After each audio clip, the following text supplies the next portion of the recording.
दाल मंडी में अतिक्रमण के नाम पर प्रशासन सिर्फ लोगों को गुमराह कर रहा है। 5 लाख मुआवजा दे रहे हैं और 20 लाख रुपए का नोटिस चस्पा कर रहे हैं। ये क्या है? मैं पूछना चाहता हूँ, कौन सा मेडिकल कॉलेज बनाया आपने? कौन सा यूनिवर्सिटी आपने बनाया है? कौन सा कल कारखाना बनाया है? कौन लड़कों को, नौजवानों को नौकरी मिली है? कौन किसानों को उनके फसल को उपज मिली? हम पूछना चाहते हैं। नमस्कार, मैं सुमन, आप देख रहे हैं रणभेरी न्यूज। देखिए, पूर्वांचल की सबसे बड़ी मंडी दाल मंडी का मुद्दा इस समय काफी गरमाया हुआ है और इस मुद्दे को लेकर के विपक्ष भी पूरी तरह से एक्टिव हो गया है। और आज की हम बात कर ले तो आज यहाँ पे चंदौली के सांसद वीरेंद्र जी दाल मंडी जाने वाले थे। वहां पर वहां के लोगों से बात करने वाले थे कि क्या समस्या आ रही है और दाल मंडी के चौड़ीकरण को लेकर के जो भी नियम आए थे वो सब चीजों को जानने के लिए वो दाल मंडी पहुंचने वाले थे। लेकिन इन सबके बीच उनके आवास पर ही उन्हें नजर बंद कर दिया गया, प्रशासन लगा दी गई ताकि वो दाल मंडी ना जा सके। आज हम उनसे बात करेंगे और मिलेंगे, जानेंगे कि क्या कहा है प्रशासन ने, आखिर दाल मंडी में आगे की कार्रवाई क्या होती है। पूर्वांचल की सबसे बड़ी मंडी दाल मंडी का जो अब ये गूंज है ये पूरे भारत में हर जगह पहुंच रहा है। इसी क्रम में आपको बता दें कि आज सपा के प्रमुख लोग, जिसमें आपको बता दें कि चंदौली के सांसद वीरेंद्र जी और बहुत सारे प्रमुख लोग हैं जो कि आज दाल मंडी जाने वाले थे, लेकिन जाने से पहले ही यहाँ पर प्रशासन के द्वारा उन्हें रोक दिया गया है। कुछ कहा गया है ताकि कुछ दिनों तक ये आगे ना जा सके। क्या बातें हुई उनके बीच में, क्या कहेंगे दाल मंडी को लेकर के, आज हम उनसे जानते हैं। सबसे पहले आपसे जानना चाहेंगे कि क्या कहा गया है। मैं देखिए, दाल मंडी में जिस तरीके से सरकार उन्हें उजाड़ने का काम कर रही है, वहाँ के व्यापारियों की जो पीड़ा थी उसको जानने के लिए हमारा प्रोग्राम था, वहाँ जाना चाहते हैं। लेकिन सरकार ये नहीं चाहती है कि हम उन तक पहुंचे, तो आज हम लोग जा रहे हैं, इसलिए वो हमको रोक रहे थे। तो उन्होंने कहा कि 10 तारीख को आप जाइए क्योंकि वीआईपी मूवमेंट है और 10 तारीख को आप चलिए, हम आपको नहीं रोकेंगे। तो हमने कहा कि शर्त यही है, या तो मुझे 5 लोगों के साथ जाने का अवसर दीजिए और नहीं तो जब तक मैं वहां न जाऊं 10 तारीख तक, तब तक आप वहां एक हथौड़ी नहीं चलाएंगे।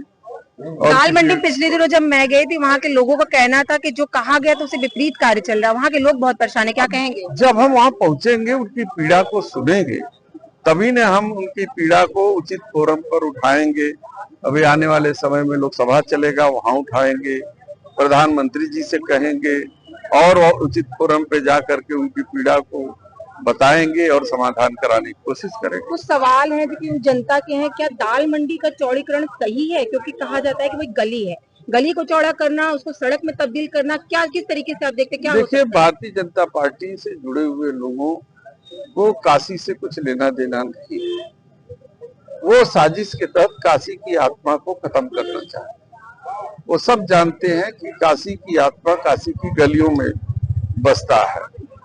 काशी अकेले में काशी है नहीं, काशी की गलियां, काशी की विरासत, संस्कृति, सभ्यता, उनकी आध्यात्मिकता, उनके नृत्य कला, काष्ठ कला, खिलौने और तमाम साड़ी उद्योग, ये सारी उद्योगों से जुड़ करके जो स्वरूप बनता है उसका नाम काशी है और धीरे धीरे उसी स्वरूप को वो खत्म करना चाहिए। आपने ये कहा, लेकिन प्रधानमंत्री हमेशा कहते हैं कि बनारस का विकास हो रहा है, क्योंकि अगर यहाँ पे चौड़ीकरण हो रहा है तो कहीं ना कहीं। मैं आपसे पूछना चाहता हूँ, आप घूमती बहुत है, एक सड़क का नाम बता दीजिए कि जहाँ पर से आप संतुष्ट हो कि नहीं प्रधानमंत्री ने 1 लाख करोड़ का खर्च किया है बनारस के विकास के लिए, तो ये सड़क जो है परफेक्ट है, वहाँ जाम नहीं होता, वहाँ सड़कें धंसती नहीं, वहाँ सड़क खराब नहीं है, वो गड्ढा मुक्त है। आप बता दीजिए, मैं आपकी बात से संतुष्ट हो जाऊं।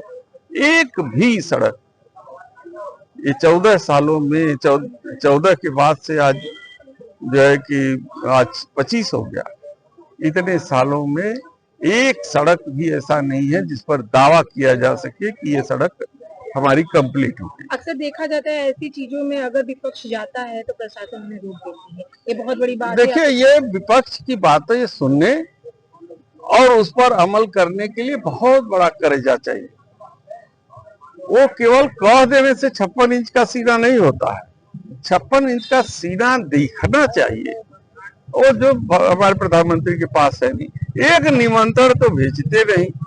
अभी वंदे भारत ट्रेन चल रही है, देश को न्योता है लेकिन विपक्षी सांसद को न्योता नहीं है। तो ये कितना बड़ा दिल है प्रधानमंत्री का, ये स्वयं आप अंदाजा लगा सकते हैं। तो देखिए कि अभी क्या है, यहाँ पे हमने सपा सांसद से बात भी किया है और बहुत सारे लोग आज यहाँ हमसे जुड़े, उन्होंने बताया कि दाल मंडी में जो दूसरा रास्ता भी निकाला जा सकता था, जिस तरीके से गली को चौड़ा करने की बात की जा रही है। और लगातार बता दें आपको कि इस समय दाल मंडी पे सबकी नजर और सवाल भी खड़े हो रहे हैं कि क्या दाल मंडी का चौड़ीकरण होना सही है या कोई और दूसरा रास्ता भी निकाला जा सकता था। रोका गया है, निवेदन किया गया था, तो कुछ वीआईपी मोमेंट है, मान गए हैं इस बात को। तो क्या आश्वासन दिया प्रशासन की ओर से उनको? उनकी क्या मांग थी और आश्वासन क्या? उनका बस ये डिमांड थी कि पहले हमको सुनने दिया जाए, वहाँ की क्या प्रॉब्लम है, समस्याएं हैं। तो मैंने कहा सुनने, हमको इस पर आपत्ति नहीं है। दूसरा उनका ये कहना था कि आप उसका जो हथौड़ा न चले हमको बिना बताने का। तो अभी तो हम लोग वहाँ पे जमीन के परचेज करने की कार्रवाई कर रहे हैं, मैंने आश्वस्त कर दिया। दाल मंडी में क्या सिचुएशन, अभी तक कितनी जमीनों की रजिस्ट्री हो चुकी है? इस विषय पे अगर हम लोग वहाँ रह के बात करें तो ज्यादा बेहतर हो, तो यहाँ अभी जो दूसरा है तो फिलहाल उनको आश्वासन दे दिया गया जब तक वो नहीं जाएंगे तक कोई कार्रवाई नहीं होगी। ये बात नहीं कहेगी, ये कहा गया कि किस तरीके से उनके भी कई कार्यक्रम है, उसके बाद ही वो आएंगे। तो बाद में क्या उनको जाने दिया जाए? कर रहे हैं, यही वो दावा कर रहे हैं कि 10 तारीख तक आपने मोहलत दे दी है और 10 तारीख तक हथौड़ा नहीं चलेगा, ये उनका कहना है। एग्जैक्टली, वो 10 के बाद उनको यही कहना है कि हमारी जो विजिट हो जाएगी तमाम यानी 10 तारीख तक वहाँ कोई कार्रवाई उन्होंने उनकी विजिट के बाद कानून व्यवस्था पे मुद्दा है क्या सरकार दाल मंडी में? ठीक है, 10 तारीख के बाद उनको जाने दिया जाएगा। देखिए, उनका अपना कहना है, जैसे भी इन्होंने आज की भी डेट जो दी थी वो कहीं न कहीं से कंसल्ट करके दी थी। 10 के बाद भी वो कोई डेट देंगे तो कंसल्ट करने के बाद ही देंगे। देखिए, दाल मंडी मुद्दे को लेकर के आज हम विपक्ष से बात करेंगे, क्या कहना चाहेंगे वो। सबसे पहले मैं आपसे बात शुरू करती हूँ। प्रदीप जी, क्या कहेंगे आपकी, क्या चल रहा है दाल मंडी में, आज क्या हो सकता है? देखिए, जब ये दाल मंडी चौड़ीकरण का मुद्दा मुझे लगता है कि मार्च अप्रैल के महीने में उठा, तो मीडिया के माध्यम से इस तरीके से प्रचारित किया गया कि पूरे दाल मंडी में जो अतिक्रमण है, एक विशेष वर्ग ने पूरे रास्ते को। विशेष वर्ग से आपका क्या तात्पर्य है? जो आप कह रहे वही है, क्योंकि ये जो सरकार है वो हर बात में वोट की राजनीति करती है। चाहे भारत पाकिस्तान की बात करें, चाहे हिंदू मुस्लिम की बात करें, चाहे मंदिर मस्जिद की बात करें, इनका जो आशय केवल वोट और वोट की राजनीति के लिए होता है। तो अप्रैल के महीने में जिस तरीके से ये महिमा मंडित किया गया पूरे समाचार पत्रों के माध्यम से, एक विशेष वर्ग द्वारा दाल मंडी को अतिक्रमण कर लिया गया, और जब उसपे वहां पे क्षेत्रीय व्यापारी, पुराने रहने वाले 100 साल पहले 3-4 पीढ़ी रहने वाले लोगों से मुलाकात हुई, बात हुई और बैठक हुई। माननीय समाजवादी पार्टी के राष्ट्रीय अध्यक्ष अखिलेश यादव जी की अनुमति से हम लोग वहाँ मुसाफिर खाना बड़ी व्यापारियों की बैठक की। वहां पे जो तथ्य सामने आए और जो मानचित्र सामने आए, सन 1893 के जो नक्शे थे, जो उस पर जमीन थी, जगह थी, वो आज तक एज इट इज बनी हुई है। यानी ये क्लियर हो गया शासन प्रशासन को भी कि कहीं अतिक्रमण नहीं है। अब बात आ गई कि विस्तार मंदिर तो लेकिन कहा जा रहा है अतिक्रमण है जी, प्रशासन तो कहे, ये उनके पास प्रूफ कहाँ है, वो इस चीज को सिद्ध करे। हम तो कह रहे हैं डंके की चोट पर समाजवादी पार्टी के लोग, 1893 का नक्शा मानचित्र है जो शासन के पास भी मौजूद है, हमारे पास भी मौजूद है, उसमें जो रास्ते का चौड़ीकरण है वो एज इट इज पड़ा हुआ है। अब दाल मंडी को मुआवजे की बात करने लगी, वहां पे व्यापारियों की बात ये थी कि बगल में जो रास्ता कोदई चौकी का गया है उसको चौड़ीकरण कर दीजिए, वो ज्यादा बेहतर रहेगा। लेकिन शासन प्रशासन की ऐसी मंशा थी कि मैं उसी रास्ते को चौड़ीकरण करेंगे। लेकिन मेरा ये कहना है, जब तक वहां पे व्यापार मंडल के लोग, बनास के ताना बाना रखने वाले जो महत्वपूर्ण लोग हैं, उनके साथ प्रशासन की मीटिंग नहीं होती, तब तक ऐसा कार्रवाई नहीं करना चाहिए। कह सकते हैं कि दाल मंडी से ही रास्ता ले जाना, कहीं न कहीं कोई और बात निकल जी, निश्चित रूप से ये हर चीज में एक विशेष चीज को वो दर्शाना चाहते हैं और वोट की राजनीति करना चाहते हैं। और हम लोग समाजवादी पार्टी के लोग माननीय सांसद चंदौली श्री वीरेंद्र सिंह के नेतृत्व में वहाँ व्यापारियों से मिलने, उनका दुख जानने के लिए हम लोग जाना चाहते थे।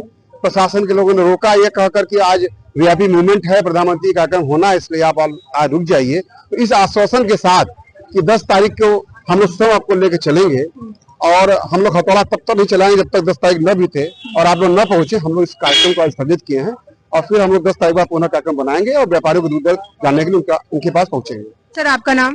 मैं दिलशाद अहमद, प्रदेश कमेटी में समाजवादी पार्टी। दाल मंडी का मुद्दा तो आप देख रहे हैं और अब तो प्रधानमंत्री भी आ रहे हैं, तो क्या कहेंगे प्रधानमंत्री? कोई संदेश विपक्ष देना चाहेगा, कुछ कहना चाहेगा दाल मंडी मुद्दे को लेकर? दाल मंडी एक गली है जो 1854 से बसी हुई है, जिसका नक्शा 1854 का नक्शा रखा हुआ है और उसी वक्त 1854 से उसी तरीके से जो चली आ रही है। दाल मंडी गली को चौड़ीकरण करना मतलब एक तरीके से 70% अकलियत के लोग हैं, 30% हिंदू समाज के भाई हैं, उसमें गुजरात के लोग भी हैं, वो तमाम लोगों की दुकान जो रोजी रोटी टूट जाएगी। यहाँ कोई हिंदू मुस्लिम का खेल नहीं है। नहीं, वो 30% जो बताया गया है, 30% हिंदू भाई भी हमारे हैं जो हमारे साथ, जो बनारस की गंगा जमीन तहजीब जो ताना बाना, उस ताने बाने के साथ हमारे साथ रोजी रोटी जो उनके परिवार उनके बच्चे जो खाते हैं। सुबह दुकानदार जब दाल मंडी का निकलता है, चाबी खोलता है तो सोचता है 500 रुपया हमारे कमाएंगे तो हमारे बच्चे की फीस जमा होगी, हम 2 टाइम का खाना खाएंगे। लेकिन जब सरकार उजाड़ देगी वो बच्चे कहाँ जाएंगे? जो उनके यहाँ काम करने वाले लोग हैं वो कहाँ जाएंगे? उनका पालन कैसे होगा? हम चाहते हैं कि पहले जो दाल मंडी के दुकानदारों को उजाड़ा जा रहा है, हथौड़ा तो चल चुका है, हथौड़ा चला है, लेकिन पूरे लोग संयम में नहीं है। कहीं डरे हुए लोग हैं, कहीं विकास प्राधिकरण के लोग सहमति के साथ तोड़फोड़ शुरू। सहमति होनी चाहिए। तो विकास प्राधिकरण के लोग क्यों जा रहे हैं वहां नोटिस दे रहे हैं? क्यों बिजली विभाग के लोग जा रहे हैं? क्यों पुलिस की गाड़ियां लगातार दौड़ रही हैं? सवाल खड़ा करे कि साजिश के तहत पूरी प्लानिंग, पूरी दहशत। आप चाहते तो बगल में रास्ता सनातन धर्म से भी जा रहा था, बिल्कुल आप टकराव की नौबत नहीं आती। आज गरीब जो उजाड़ा जा रहा है, वो गरीब चाहे मुस्लिम हो या हिंदू हो, ये नहीं मुद्दा है। मुद्दा गरीब है, इंसानियत मर रही है, इंसान परेशान है। आप सनातन धर्म से बगल में चले जाते, वहां रोड भी चौड़ी थी, जगह भी चौड़ी थी और तोड़फोड़ भी कम होता। उस जगह होता तो निश्चित रूप से लोग आपको हाथों हाथ लेते, लोगों को आंसू ना निकलता और प्रशासन का, यहाँ की जनता लबैक करती, अपने गलों से लगाने का काम करती। लेकिन आज प्रशासन, आज जनता, प्रधानमंत्री आ रहे हैं और आप ये बोल रहे हैं कि जनता खुश नहीं है और सौगात भी देते रहते हैं। एकदम नाराज है जनता। जनता को जो चाहिए, जनता को चाहिए रोजगार, कारोबार, नौकरी। प्रधानमंत्री जी ने कहा, बीजेपी शासन काल में कहा गया कि रोजगार बहुत दिए गए। हम कहना चाहते हैं, कौन से लड़के हैं तो कहते हैं पकड़ो तो लो, नौजवानों को कहते हैं पकड़ो तो लो। अब तो उन्होंने बोल दिया रील बनाइए, रील बनाएंगे नौजवान और लड़कियां लड़के, रील बनाइए, उससे पैसा आएगा। ये कौन सा रोजगार है? आपने एक भी यूनिवर्सिटी बनाया? आपने एक भी मेडिकल कॉलेज बनाया? आपने एक भी रेल कारखाना बनाया? अलबत्त आपने रेलवे कारखाना जो नरेगा का था उसका नाम बदल दिया आपने कोई नई चीज जो बताई हो। मैं पूछना चाहता हूं देश के प्रधानमंत्री से, मैं हिंदुस्तान का एक छोटा सा नौजवान हूं, मैं पूछना चाहता हूं कौन सा मेडिकल कॉलेज बनाया आपने? कौन सा यूनिवर्सिटी आपने बनाया है? कौन सा कल कारखाना बनाया है? कौन लड़कों को, नौजवानों को नौकरी मिली है? कौन किसानों को उनके फसल को उपज मिली? हम पूछना चाहते हैं। हम एक छोटे से हिंदुस्तान का एक छोटा सा नागरिक हूँ, ना मैं हिंदू हूँ ना मुसलमान हूँ, मैं हिंदुस्तान का एक छोटा सा मामूली इंसान हूँ। मैं पूछना चाहता हूँ देश के प्रधानमंत्री से कि हमारे लिए क्या किया आपने? ये देखिए, सवाल विपक्ष का नहीं, सवाल जो है यहाँ की जनता का भी है। तो कुछ लोग और जुड़ेंगे, उनसे हम बात करेंगे। देखिए, जनता सवाल खड़े कर रही है, सरकार से पूछ रही है कि दाल मंडी का इस तरीके से चौड़ीकरण होना मतलब कैसे जाएगा? देखिए, विश्व की सांस्कृतिक राजधानी, जिसको सभ्यता, संस्कृति और साहित्य की नगरी, मौज की नगरी काशी कहा जाता है, उस काशी की नगरी में जिस तरीके से शासन और प्रशासन भ्रिकुटी, जो पक्के महाल है, जहां आत्मा बसती है, वहां पर शासन प्रशासन की भ्रिकुटी एकदम टेढ़ा है। मैं पूछना चाहता हूं, मैं पूछना चाहता हूं कि आखिर में क्यों पक्के महाल से वहां की जो गलियां हैं, वो बनारस की पौराणिक जो गलियां हैं उसको नेस्त नाबूद करना चाह रहे हैं। आप क्या दर्शाना चाहते हैं? अगर आप चौड़ीकरण करने के अगर आप चाहते हैं तो हम भी आपका सहयोग करना चाहते हैं, मगर एक बात विपक्ष के लोगों से जानना चाहिए, क्या दाल मंडी में अतिक्रमण है या नहीं? दाल मंडी में अतिक्रमण के नाम पर प्रशासन सिर्फ लोगों को गुमराह कर रहा है। अगर अपने दुकान के सामने माल रख के बेच रहा है तो प्रशासन की निगाह में वो अतिक्रमण हो गया। अतिक्रमण के नाम पर उसका उत्पीड़न किया जा रहा है। और आप देख लीजिए, मुआवजा की जो बात हो रही है, मुआवजा के नाम पर, मुआवजा अगर 5 लाख रुपया दे रहे हैं, 10 लाख रुपया दे रहे हैं, तो उसका चौगुना ये तमाम तरीके के बीडीए, नगर निगम, जल कल और तमाम तरीके की जो विभागीय लोग हैं, कर्मचारी हैं, उनके भवनों पर जाके नोटिस चस्पा करके। मैं आपको रुकना चाहूंगी। मैंने देखा इन दिनों की क्या हुआ कि जो आया इनके लिए मुआवजा राशि, उससे ज्यादा तो इन्हें ही अब प्रशासन को देना पड़ेगा। हाँ, ये प्रशासन की ये दोहरी नीति है कि 5 लाख मुआवजा दे रहे हैं और 20 लाख रुपया का नोटिस चस्पा कर रहे हैं। ये क्या है? ये उसको हम लोग उसको जो है सजो कर रखने का काम करेंगे। और इसी मुद्दे पर आज हम लोग माननीय सांसद वीरेंद्र सिंह जी के नेतृत्व में हम लोग दाल मंडी जाना चाहते थे, मगर पुलिस ने बलपूर्वक यहाँ पर रोकने का काम किया। और निश्चित रूप से 10 तारीख का समय दिया है प्रशासन ने। 10 तारीख के पूरी समाजवादी पार्टी की फौज हम लोग दाल मंडी के लिए कूच करेंगे और वहाँ की समस्याओं से रूबरू होंगे, वहाँ के लोगों से मुलाकात करके उत्पीड़न के बारे में जानकारी करेंगे। ठीक है, देखिए सपा के बहुत सारे लोग आज हमसे जुड़े थे। आज हमने वीरेंद्र जी से भी बात किया, उन्होंने हमें बताया है कि 10 तारीख तक उन्हें रोक दिया गया है क्योंकि यहाँ पे वीवीआईपी मूवमेंट्स है और प्रधानमंत्री नरेंद्र मोदी वाराणसी पहुंच रहे हैं। इन सब चीजों को देखते हुए सुरक्षा के मद्देनजर ये सब चीजें रोकी गई हैं। वही हम आपको बता दें कि इस मामले को लेकर उन्होंने अपनी बात को रखा कि दाल मंडी पे जिस तरीके से चौड़ीकरण हो रहा है वो साजिश के तहत, ऐसा उनका कहना है, क्योंकि चौड़ीकरण हो सकता था लेकिन इस तरीके से नहीं जितना चौड़ा दाल मंडी की गलियों को किया जा रहा है। आज की खबर में बस इतना ही। ऐसी खबरों को देखने के लिए आप जुड़े रहे हमारे चैनल रणभेरी न्यूज के साथ। मैं सुमलता, कैमरा पर्सन अमित के साथ। धन्यवाद।